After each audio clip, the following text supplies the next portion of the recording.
At the center of the process of cultural evolution is something that we're going to call worldview. Worldview is going to be defined as the sum total of our beliefs, values, assumptions, and ideas. It's a fundamental way that we look at the world, and similar to an iceberg, this is the stuff that is really hidden below the surface. It is fundamental to how we behave and think, but it's mostly unconscious. So we're going to propose a worldview as very important, but ultimately we're going to have to bring it to consciousness. So let's look at how the evolution of culture works. So that's worldview. Out of worldview comes our thinking. And the thinking is the stuff that we are more aware of.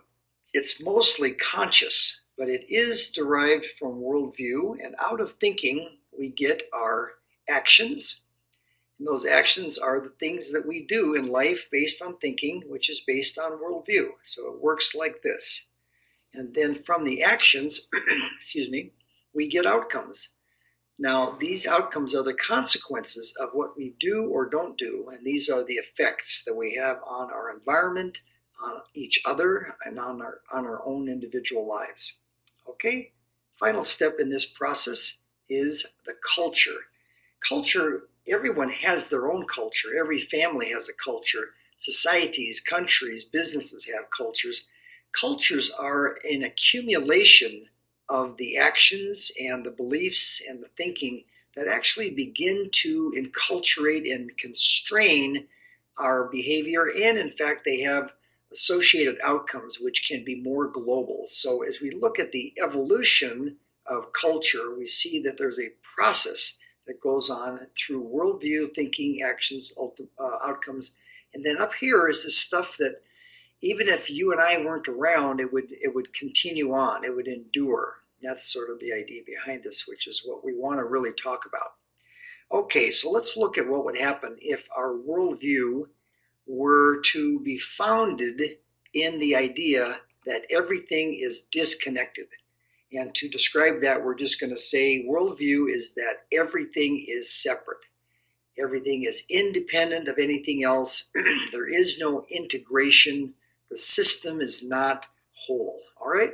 If that's the worldview, then we get thinking that derives from that. And one of the things that comes out of that is this little statement right here: nothing matters, or I don't matter. If everything is separate and disconnected, then really what does matter? What is the meaning of life, and what effect do I have? And out of that type of thinking come these actions. There's many, many, many more, but to just be simple, we'll say that people are able to be irresponsible and selfish. Maybe hostility is in there too, but let's leave it simple. And out of that, we get all kinds of outcomes, many of which are not good, such as war, resource depletion, overconsumption. And out of that, we wind up with a culture that I'm going to simply describe as being the me generation: me, mine, and more.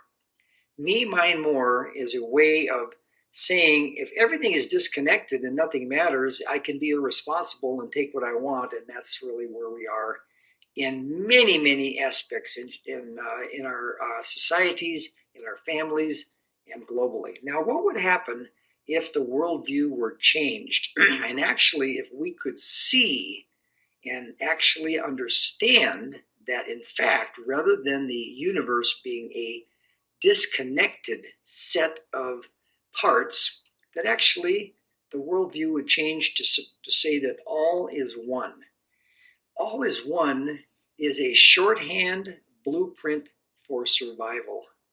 All is one is the key to this moment in time. And all is one says that this single, multiform, emerging energy event called the universe that we're all birthed into, which we are all subject to, and which we are all woven into, is one integrated whole.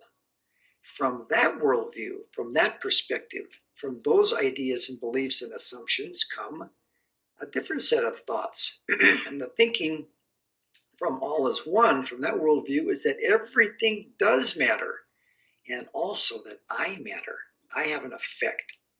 And from that, we get a different type of action set, and it is described as being responsibility and taking creative initiative. And from that, we get a set of outcomes, which would be simply described as things opposite of war, peace, sustainability, preservation of Earth's resources, and then a thing that we would hopefully see become real, and that is global community, which would be an array of humans across the Earth that actually have shifted their thinking to engage their worldview with the way the universe is constructed, to become congruent with that. And that global community would then, of course, begin to emerge a culture where love is the prevailing human function.